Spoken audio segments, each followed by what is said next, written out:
Welcome to a new episode of Hobbyist Now, your one-stop shop. For all things nerdy and dirty. Right. I'm Claudian. This is, of course, Nick.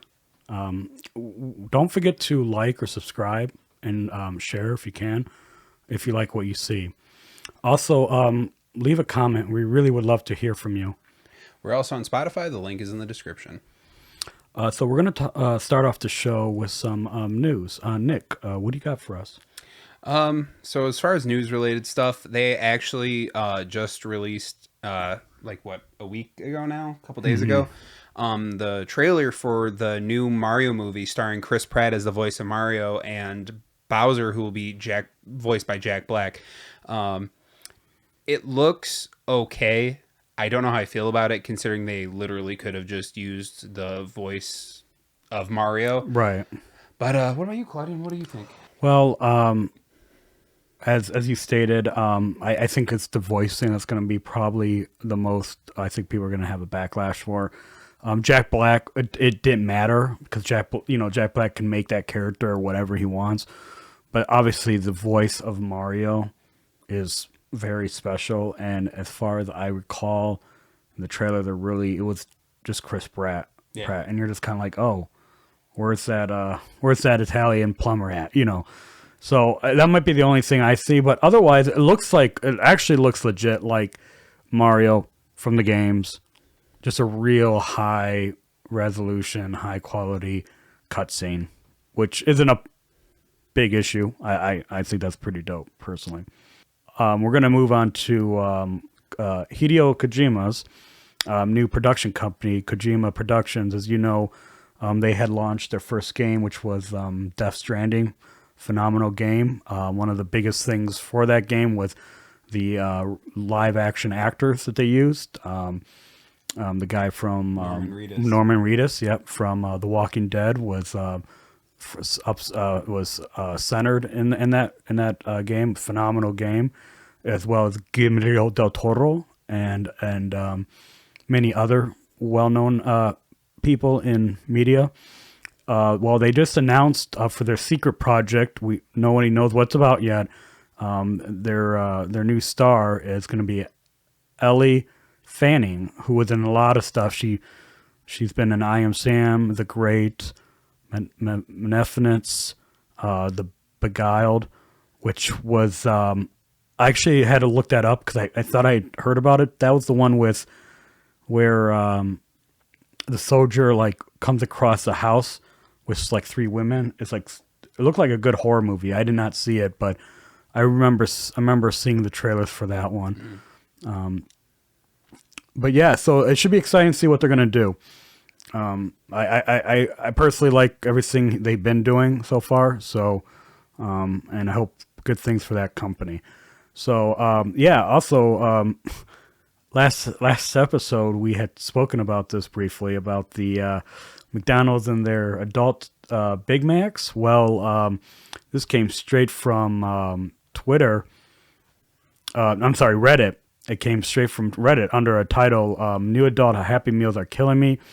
One anonymous worker posted on Reddit to say, we literally just came off of the buy one, get one for $1, and we were swamped with the Big Mac meals.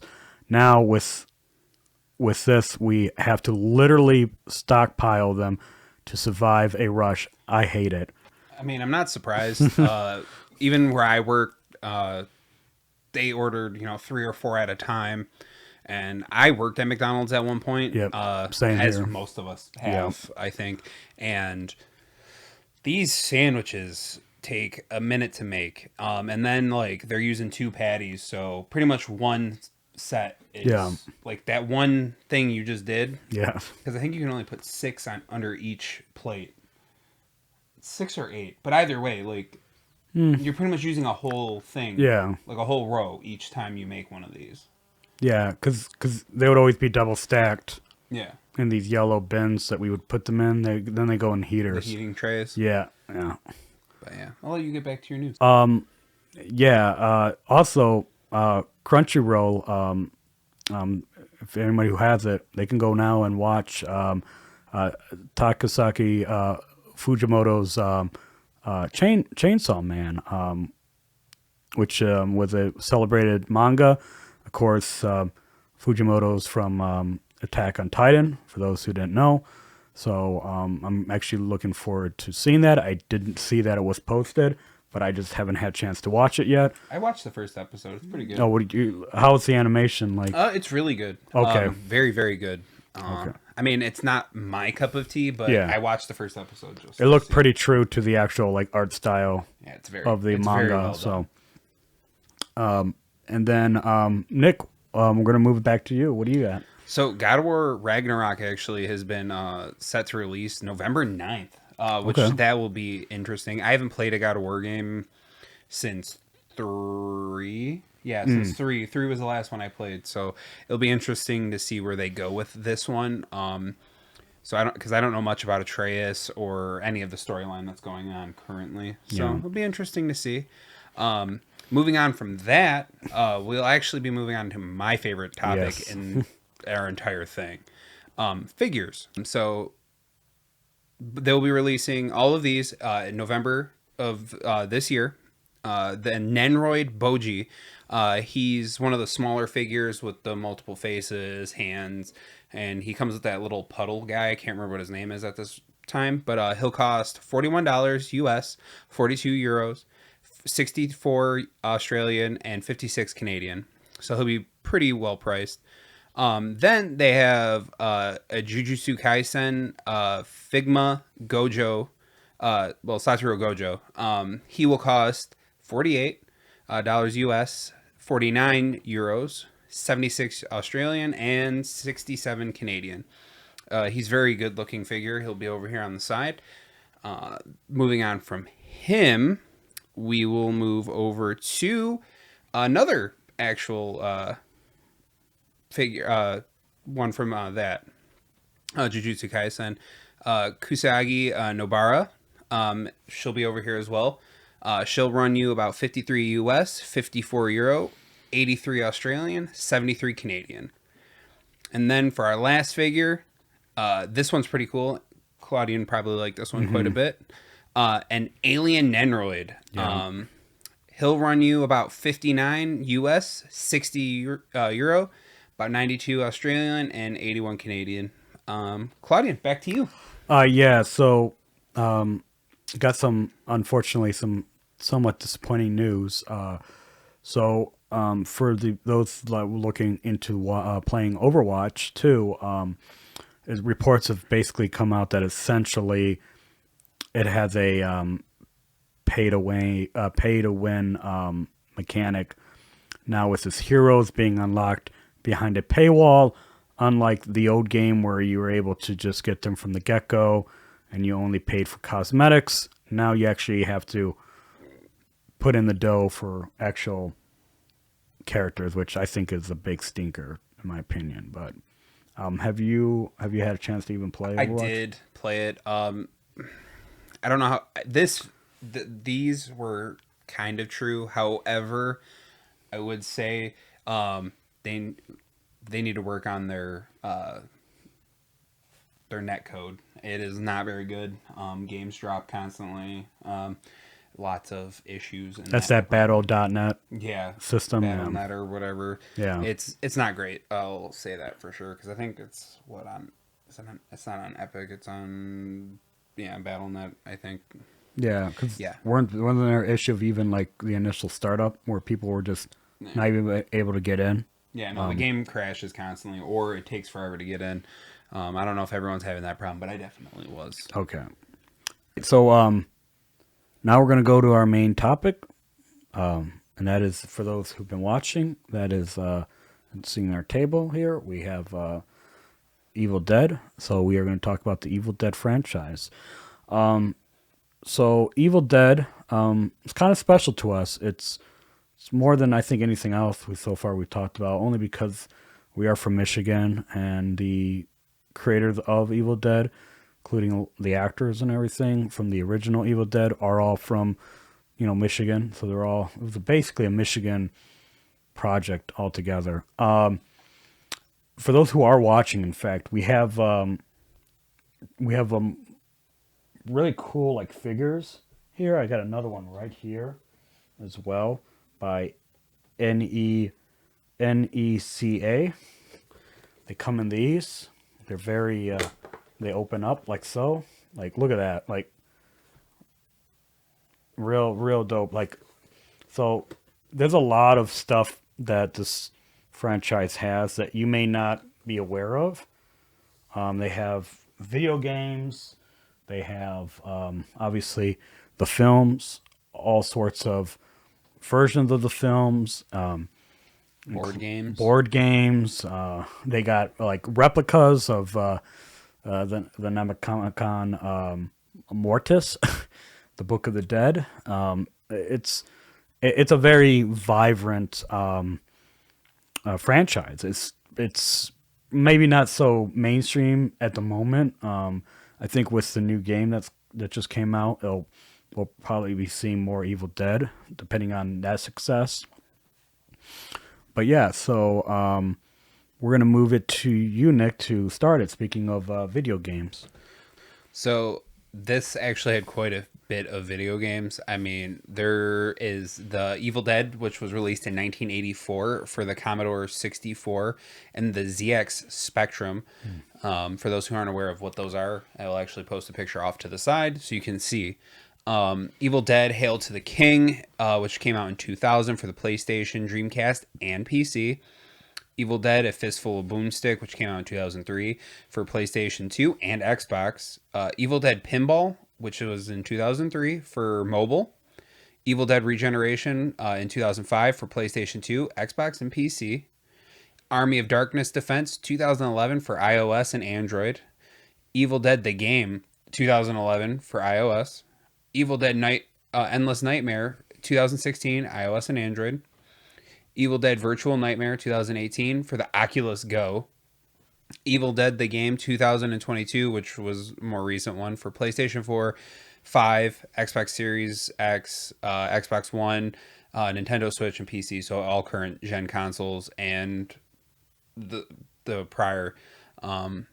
They also had comic books, which were, some of these were pretty cool. They had a variety of them.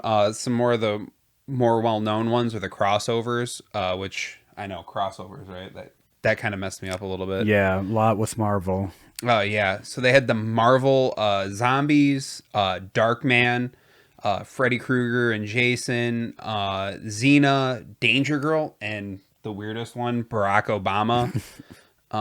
Yeah, he saves Barack Obama. Yeah, which is that I don't know. Some of these are pretty wild. The Freddy and Jason one is really good. Yeah.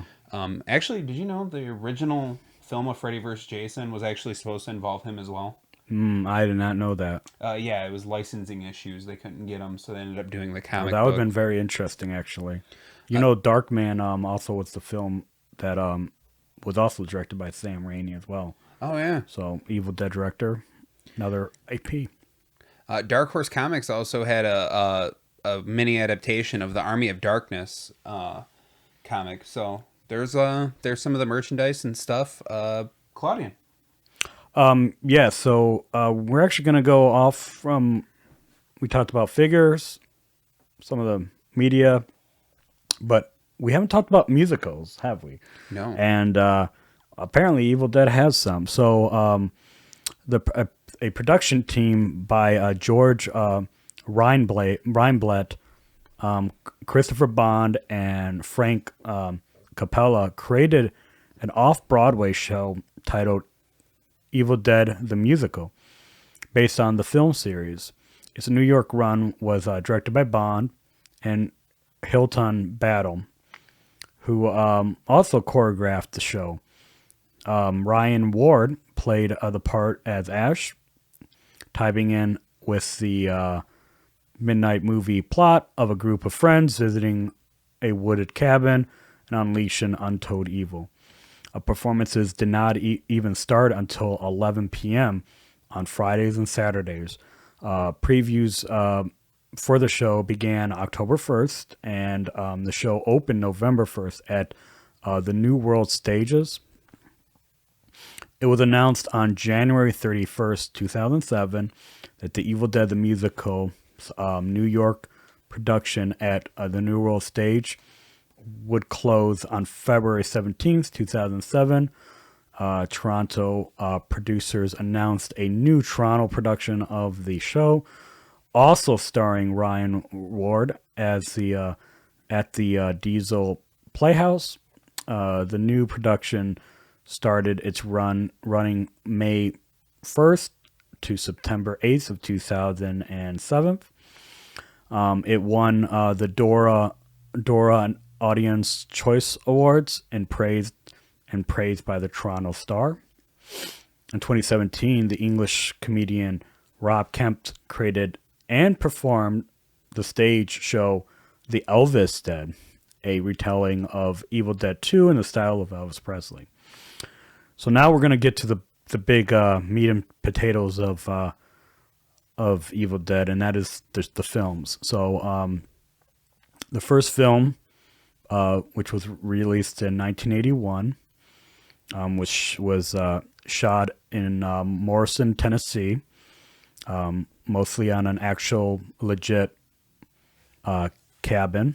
In fact, when they went to go shoot, they had to clear off something like 5 to 6 inches of cow dung, and that was what Bruce Campbell had to do.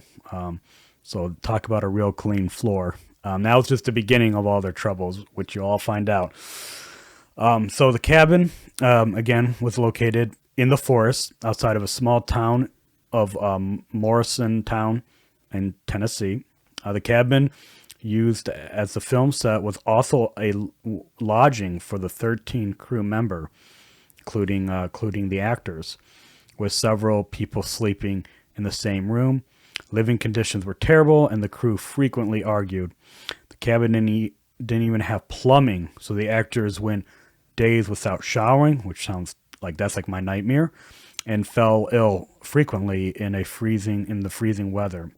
Interesting enough, they initially were going to film this film in Michigan, but for those who were around at the time, you know, they listened to the weatherman, and you know how accurate the weatherman was.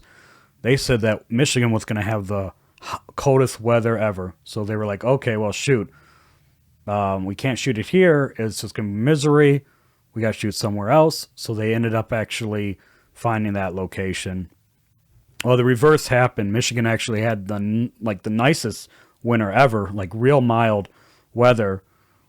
And Morrison, Tennessee had the coldest winter ever recorded. So it was like the vice versa. They shot the film on 16 millimeter, and what you use a camera called the Arriflex, the BL, or known as the blimp, and it was so cold that the camera actually froze. They had to warm it up before they could even like get it like rolling. So yeah, I just thought that was a little interesting. By the end of the production, they were literally burning furniture just to stay warm. And another thing too is there was a lot of cough moonshine. So in an interview with Campbell once said that if you ever notice in any of the scenes where the flame looked a little peppy than normal, it was because they were pouring moonshine into the flame to get it going. I just thought that was interesting. Bruce Campbell said that in his biography that it was the cabin was later burnt down. To this date, the exact circumstances are unknown. Sam Raimi claimed that he burnt it down himself after filming because he believed that the cabin was haunted. However, according to other sources, it burned down years later after the film was made because teenagers illegally went into it and accidentally set it on fire while camping outside of it. Today, the only remaining part of the structure is, in fact, the fireplace, which was, in fact, specifically built, oddly enough, for the film. Additionally, no one will give out complete directions to the cabin's location, as too many people have already vandalized the property. Sam Raimi Sam Raimi shot a short film called Within the Woods, which which acted as a calling card for his feature debut, which was Evil Dead. It did the trick, and he was able to raise $90,000 necessary to start filming. They essentially go to everybody that all over the country that had a business, laundromat people, anywhere, and they would say, "Hey, you want to fund this film?" And we got this premise because they had nothing to really, like, nobody knew who they were, so there was no, like, they didn't have their reputation, so they had to do this concept. So they would go with a projector and a screen. They would show up to these businesses, show the film. And that was how they were raising money. In January 1978, Bruce Campbell was a college dropout who had just quit his job as a taxi cab driver. Sam Raimi was studying literature at U of M, Michigan State University, with Robert Tapper. Now, Tapper knew his older brother, Irvin, and so Irvin, who also is a writer on almost all of this stuff too. He writes a lot with Sam, and actually he's a doctor. Currently, the doctor. I think he's a doctor here in Michigan. Maybe I forgot if he was a dentist or something. But, anyways,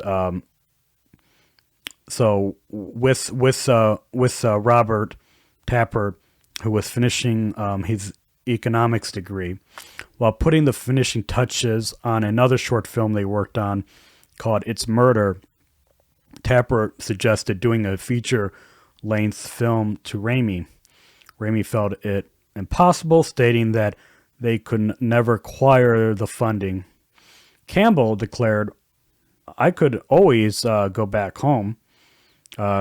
Tapper feared a career in fishery and wildlife, while Sam Raimi was afraid that he would have to go back to work at his dad's home furnishing store, which is hilarious. Again, this is like not far from us, this is why this makes me laugh. It's just hilarious. These were the particular reasons that convinced the three of them to put forth a feature-length film. The three were big fans of the comedy genre, but they decided not to produce a comedy, as they felt a feature-length yoke fest just didn't compute. A well-noted scene from It's Murder moved Raimi to write the short film Clockwork. Again, these were all like little 8mm films they were doing with friends. The three felt that the results was very effective and represented a new direction that their films could take, that of a semi-successful horror film. This would later lead to research of a low-budget horror films at local drive-thru. So at this time, for those who may be listening that were alive, like you weren't going to see, musicals and stuff anymore at the drive-in. Like nobody was. So a lot of these companies were going out and making these real low-budget films and selling them to these basically drive-thrus. They were just strictly drive-thru. It's kind of like how you've heard of Grindhouse. It's kind of like that kind of concept, but it's more or less in the drive-thru. This would, again, research into low-budget horror films at the local drive-thru theater. The mini films that they watched were 2 films for $2, allowing them the chance to document the behavior of what would become their target audience. Campbell said the message was very clear. Keep the pace fast and furious. And once the horror starts, never let up. The gorier, the merrier. They watched films like Massacre at Central High, Revenge of the Cheerleaders. The idea to do a prototype was commissioned to prove not only to themselves, but also to the potential investors that they were capable of doing a full length horror film. The same year at Michigan University, Michigan State University, Raimi had been studying H.P. Lovecraft and was most impressed with the Necronomicon, or simply the Book of the Dead. From these rough concepts, he concocted a short story where a group of four friends unwillingly dug up an Indian burial ground and unleashed horrific spirits and demons. In the spring of '78, while filming of Within the Woods, which became their prototype film, started over a 3-day weekend on a budget of $1,600. The budget was originally centered on for the film, which would become Evil Dead, was originally centered for around $150,000 while shooting on Super 8 millimeter camera. However, due to technical difficulties, they decided to move it up to the 16 millimeter. Again, that comes in back to the Arri Flex BL, the blimp they called it, as they wanted the film to project the style of the mini low budget films at the time that had come out in the 1970s. So yeah, a lot of interesting things on that particular one. That was just the Evil Dead. So we're gonna move to what do you call it, Nick? Evil Dead 2, the only remake that matters. The only remake that matters, because technically, even though it's a sequel, it's pretty much a remake. So Nick, Evil Dead 2. So yeah, Evil Dead 2, which was originally released in '87. It was shot at Wadesboro, North Carolina. The large white farmhouse was used as the exterior location, and the color purple became the production office for Evil Dead 2. They ended up using a local high school for the interior of the cabin. The high school, J.R. Faison Junior High, actually. So some fun things about this, actually. There's actually a couple mess ups in this. There's visible crew equipment when Ash crashes his car into the tree stump and is ejected through the windshield. You can actually see the wire attached to the dummy pulled through the windshield. It's about 12 minutes and 35 seconds in. There's actually a continuity mistake as well.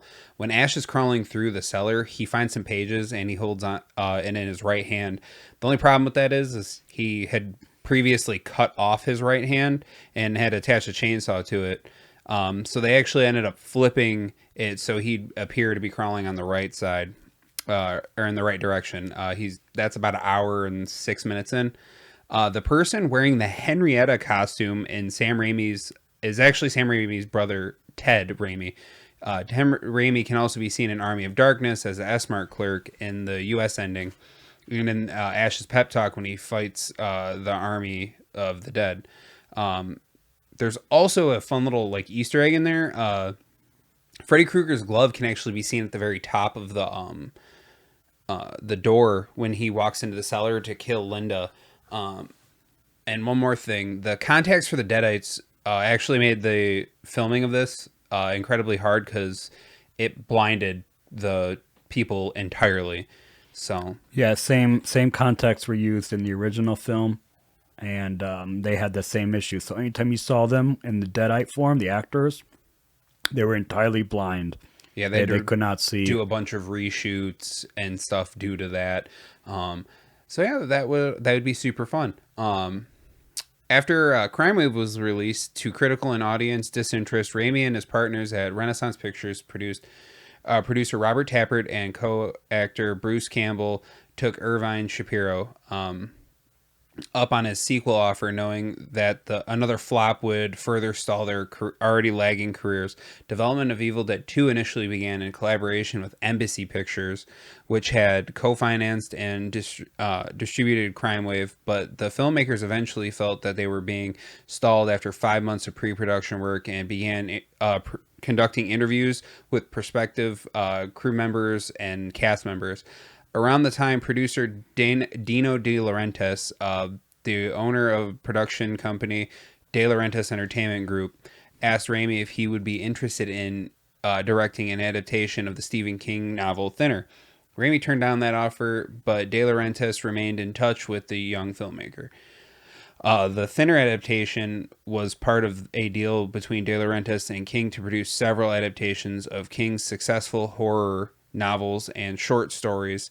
At the time, King was directing the first such adaptation, Maximum Overdrive, based on his short story Trucks. He had dinner with the crew members who had been among those interviewed by Raimi and his colleagues about Evil Dead 2 and told King that the film was having trouble attracting funding. Upon hearing this, King, who had written a glowing review of the first film, helped it become a audience favorite at Cannes called De Laurentiis and asked him to fund the film. Although initially skeptical, De Laurentiis met with the Renaissance, who highlighted the first film's extremely high revenue and Italian market. Within 20 minutes, De Laurentiis agreed to finance Evil Dead 2 for $3.6 million. Raimi and Tappert had desired $4 million for the production, but De Laurentiis requested a film that was similar to the predecessor instead of their original medieval-themed proposal, which was instead used for the sequel, as everyone knows, Army of Darkness. Claudian, you want to move us over? Yeah. So just going back one film prior. So that quote was Stephen King said that it was the most ferocious original horror film of 1982, and that was super important because when they were shopping it around for Cannes at the Cannes Film Festival in France, it wasn't like the Cannes we all think of, like the ritzy one. It was like the back streets. Like this was strictly just sellers and buyers, so it wasn't like the premieres and stuff, but it was still being shown, in fact. And King had seen it and was like, prior to that, and giving it that glowing review, it was eventually able to be picked up for distribution and so forth. So that's why there was already a King connection of sorts prior to Evil Dead 2. But we're going to move to, I guess, the funniest one. I guess you would say this is the funniest one. Yeah. Like, this is the one that I think everybody thinks of, like when they think of Evil Dead, and that is in fact Army of Darkness. Which, again, going back to this concept that they did with first one, they had no plans of doing a second one.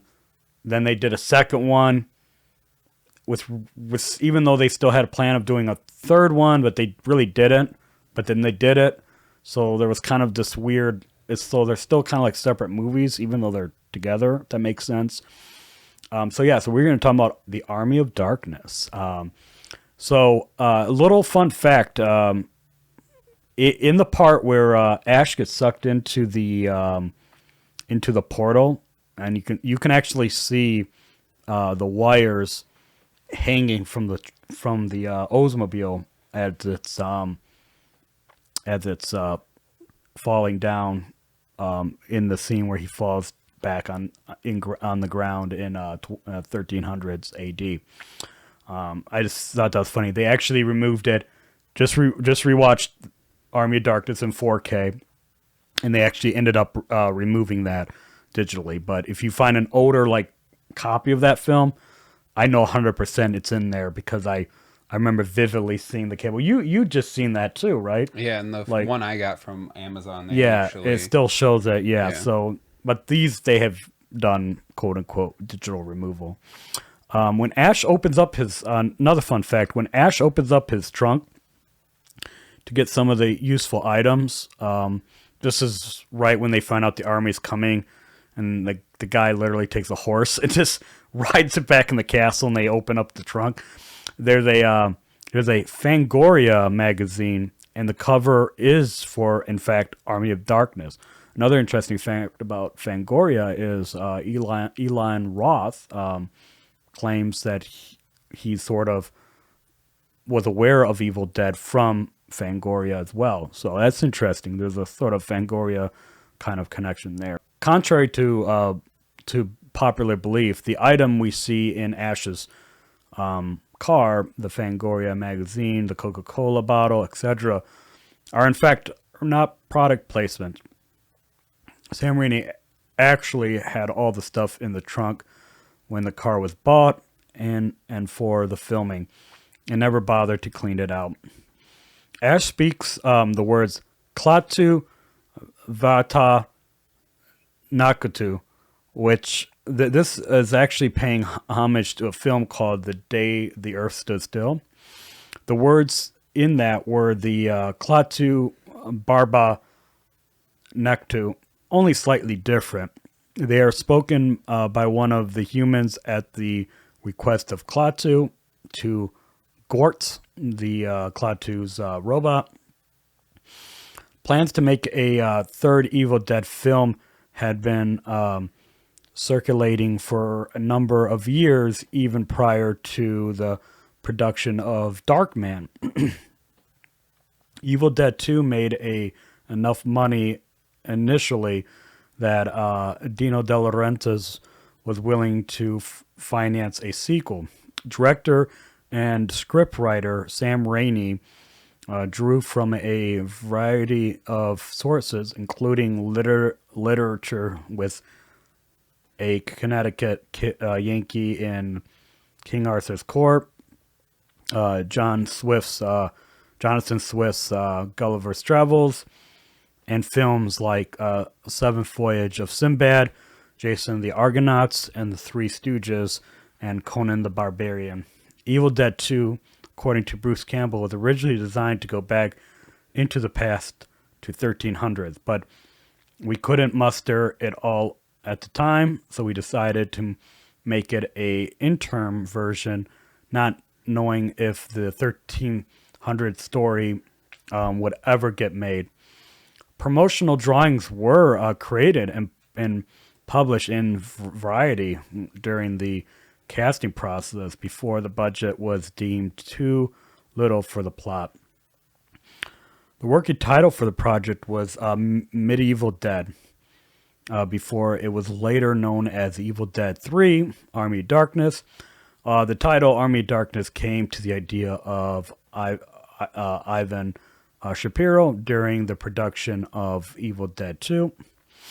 Having been accidentally transported to the Middle Ages, Ash Williams is captured by Lord Arthur's men, who suspects him of being a spy for Duke Henry. You must be one of Henry's men, to whom Arthur is at war with. He is enslaved along with the captured Henry. His shotgun and chainsaws are confiscated, and he is taken to Arthur's court. Ash is thrown in a pit where he killed a Deadite and regains his weapons from Arthur's wise man. That's the greatest scene ever. Strange one! Strange one! He throws the chainsaw down the pit, and you get that glorious dun dun. Oh yeah, where he grabs it. He grabs it and locks it in midair. Yeah, very artsy there. After demanding that Henry and his men to be set free, and killing the Deadite publicly, Ash is celebrated as a hero. He grows attracted to Sheila, the sister of one of Arthur's fallen knights, whom then he loses, and he decides whom he loses as he does all his lovers. Fuck me. Principal photography took place actually between soundstage and on location. Army of Darkness was filmed in Bronson Canyon and Veswell Rock National Area Park, which they shot a lot of music videos at. The interior shots were filmed on a Introvision stage in Hollywood. Sam Raimi used the Introvision process as a tribute to the stop motion animation works of Ray Harryhausen. Actually, an interesting fact, the opening sequence to Evil Dead 2, remember with the book and all that, and it writes and kind of the narration. They actually used for that scene. They used a Mitchell camera, which is this kind of camera that Ray Harryhouse, in fact, used for the likes of Jason and the Argonauts and those 50s and 60s stop animation films.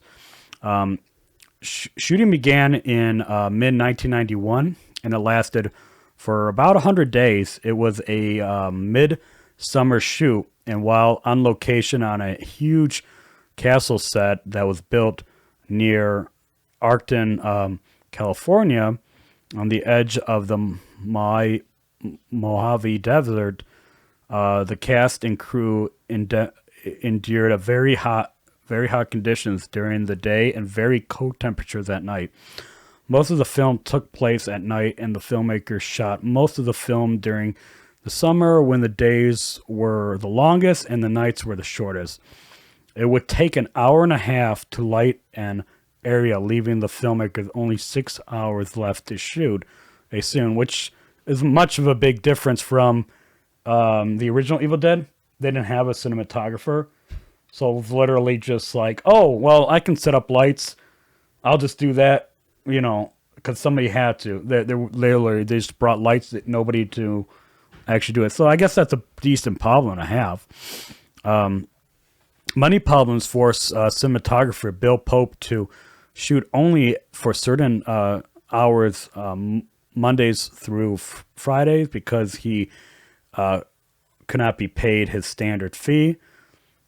Meza shot many of the action sequences on the weekend.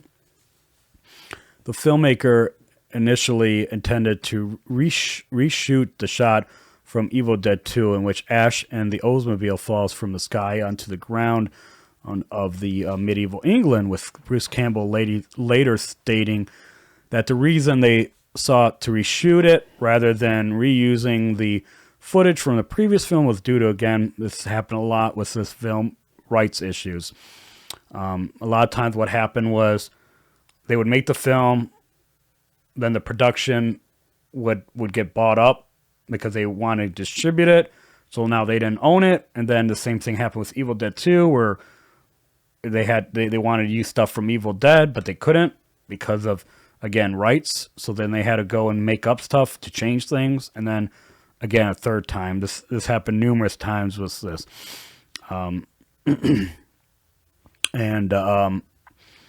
Campbell was intended to jump, in fact, from a ladder onto the ground. And the Oldsmobile dropped from its suspension on the aircraft cable attached to a crane on a nearby access road. However, the support legs under the crane gave out, causing the car to prematurely crash to the ground and the crane to fall off a cliff into a gravel pit. Campbell noted that, ironically, after all that hassle, we would end up using the footage from 1986. Did you know that this is not the original ending that most people saw? For the film's original ending, using a passage from the Necronomicon, the wise man tells Ash to swallow 6 drops from the potion to return to the present. Unfortunately, due to a distraction of falling rocks, Ash miscalculates the amount of potions needed to be able to correctly return to his own time, swallowing, in fact, 7 instead of 6. As a result, he wakes up in a post-apocalyptic future where human civilization is destroyed, and he screams in dismay to have overslept. Universal objected to this climax, feeling that it was too negative and depressing in tone, and so more positive and optimistic ending was filmed and ultimately incorporated into a theatrical cut. Again, fun fact, the ruins of the castle that was left by the production team was used in a music video and in a commercial ad. We were unable to find them. We really looked hard. We couldn't find those, but they are out there.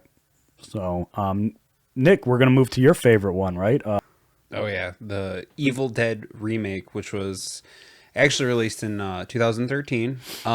So some fun facts about this one: the first letter of the first names of each of the five main characters in the cabin actually spell the word demon. There's David, Eric, Mia, Olivia, and Natalie. Deomn or Demon. Uh, the necklace that David gives Mia was actually a nod to the original film, in which the main character Ash actually gives his girlfriend Linda a similar looking necklace.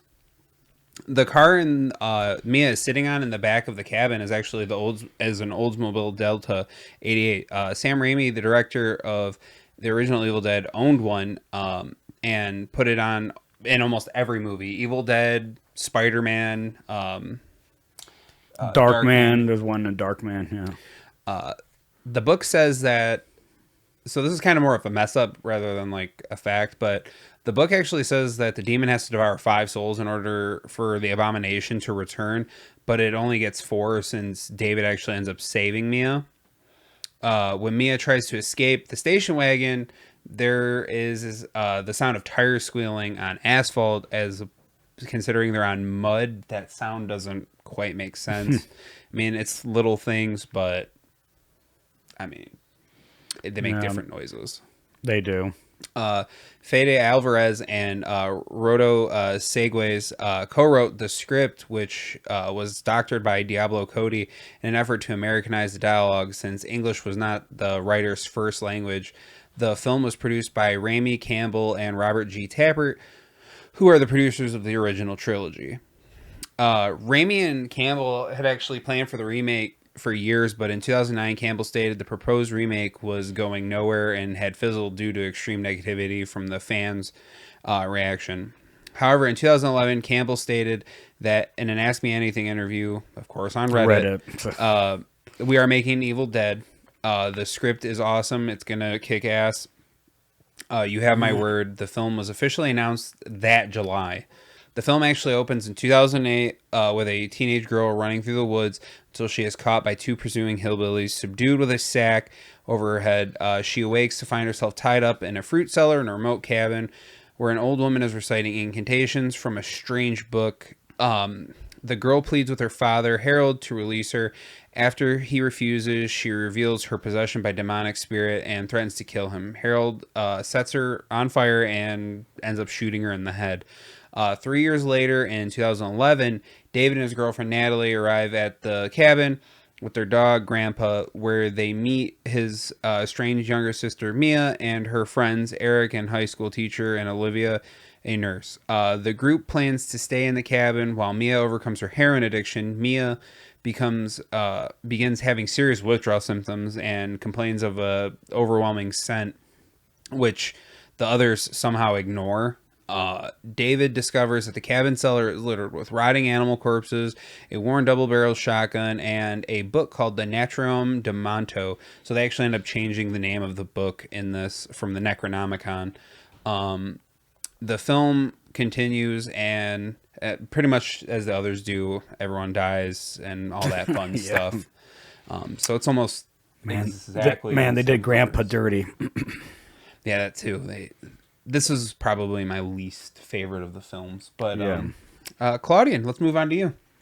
Yeah, I don't know why they changed the eye colors for when they get possessed. Like, I really like the creamy white. Oh like, yeah, look. no, definitely would have preferred that instead of like the Spirit Hollywood or Spirit Halloween. Regular eye contacts, yeah. They made weird choices for callbacks. Like that should have been one of them, in my opinion. I will say though that when she's in the cellar, like and looking through there, they did obviously being much newer film, that technique was way better done than the original, because the original always just felt like they were really trying, but they couldn't really. They couldn't get it. It was something just about like it was just a technicality that they just were really trying to get over that hurdle, and I'm watching like oh man, like they missed out on some great like creepiness, and I think they did a really great job. That was like the one thing that I really enjoyed was when anytime she would pop her head, and you'd see her through the crack, which you don't really get a lot of in the originals. So yeah, now we're going to move from films to actually television. Did you know that Evil Dead was in fact a TV show recently? Like, I heard about it, and I recently got a chance to actually watch it, and it's very good, by the way. It was called Ash vs. Evil Dead from 2015 to 2018. Ash vs. Evil Dead originally began its life as in fact, a fourth film to the original Evil Dead series, which I still would like to see. You know what I mean? Like, I would still like to see how that would end up in. However, so many potential material was written that instead of a movie, producer Sam Raimi, Robert Tapper began shopping the project around as a potential TV series. It was finally picked up by the Stars network and ran for 3 seasons. While the series contains numerous references to The Evil Dead and The Evil Dead 2, Dead by Dawn, it contains virtually no overt references to the third Evil Dead film, Army of Darkness. This is due to an issue with, again, copyrights to the third film, as they, again, no longer owned it, and it was owned by a different company than the series and the first 2 films.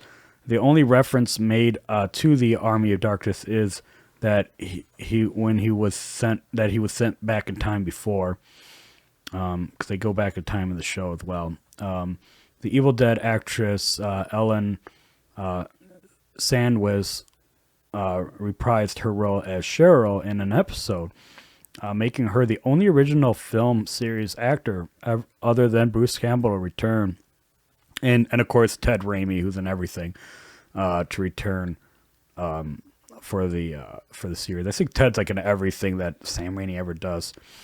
Got to keep it in the family. Yeah. This off topic of Evil Dead, but that shit. Did you see You did see the new Doctor Strange, right? No.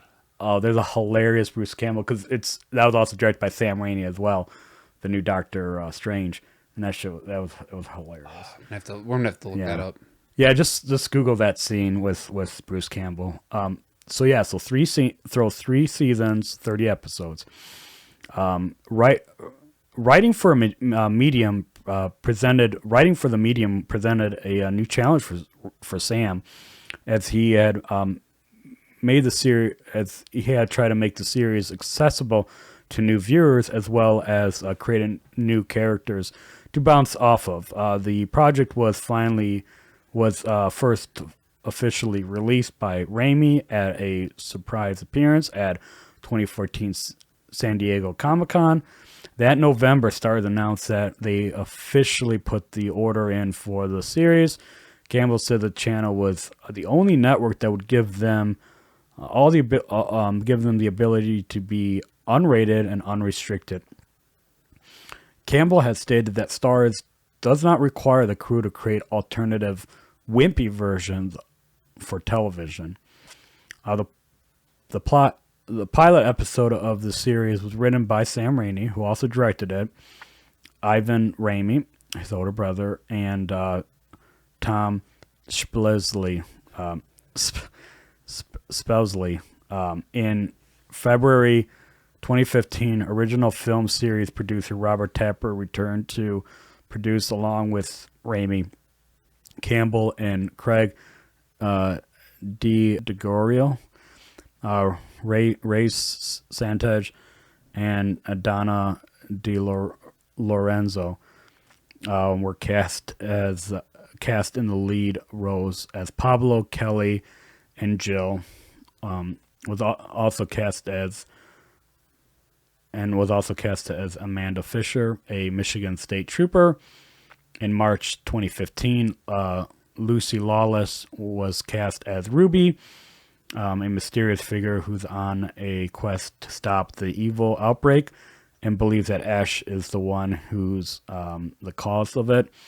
I'm not really happy with her character because she reminds me of another Ruby from another show called Supernatural. She's very much the same kind of character, and it was a very long-running show. Supernatural. So in April 2015, Starz released a new graphic teaser advertising the TV show is coming in the fall of 2015, along with a new poster for the series. Filming commenced in New Zealand later that month. The series is set approximately 30 years after the first three films and served as a sequel to that trilogy. Ash works at a value stop as a simple stock boy. Also working at the store is his friend Pablo and the object of Pablo's affections, Kelly.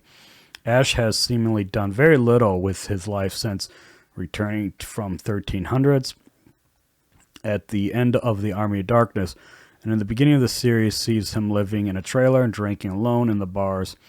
However, Ash must renounce his routine and become a hero once more by taking up arms and facing the evil dead. Pablo and Kelly decide to join him on his quest to save humanity. Ashy Slashy. Ashley Slashy. Yeah, all of Nick, you who don't know, that's actually his nickname in the TV show. Yeah, 'cause Ashley he's considered to murder all of his friends, which, in a sense, he did. Well, in a sense, he didn't murder his sister. Like That's true.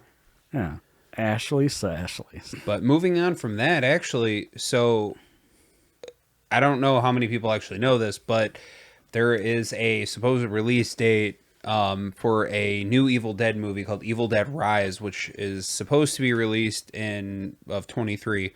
So we will see how that goes, or if that even happens.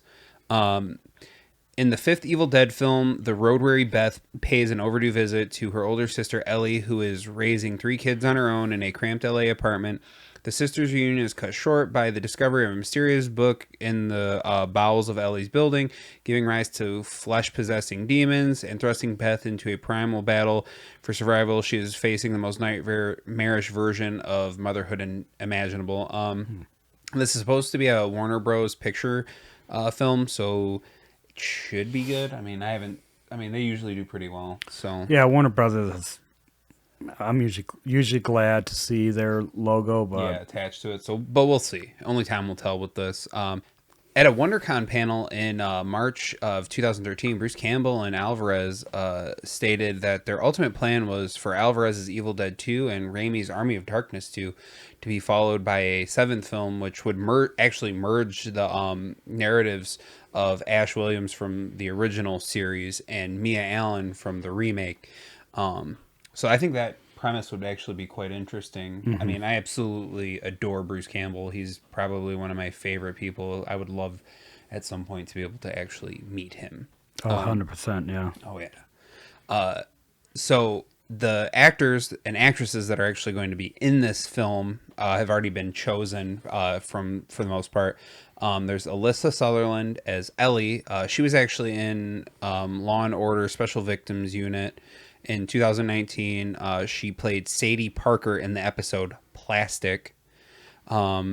She was also in the television series New Amsterdam and Vikings. Then you have Lily Sullivan, who will be playing Beth.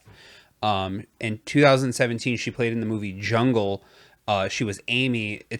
For those who don't know, the movie Jungle is actually the movie that has Daniel Radcliffe in it. For those who don't know, that's the person who played Harry Potter. Then we have Gabriel Ecklos, who was in Reminisce Titch, which was a movie released in 2021. We have Morgan Davies, who played Leia Marcos in the hit series Terra Nova. In 2011, she was only in there for 2 episodes. Leia Marcos Morgan Davies is actually supposed to be playing Kobe in the One Piece live action film. And then we have 2 children actors who don't really have anything yet, but Neil Fisher and Mia Chalice as Jessica. So that'll be interesting. So Claudian, why don't you start us off with our opinions and kind of rate this for us? Yeah, so kind of excited for the new movie because it's definitely a movie. So I'm gonna be excited for that. But yeah, so obviously, ultimately these are classics. Is it everybody's taste? Probably not. But I would say that I mean it's one of my personal favorites. That's Evil Dead, Evil Dead Two, Army of Darkness. I think Army of Darkness really would be probably the easiest film for anybody to get into.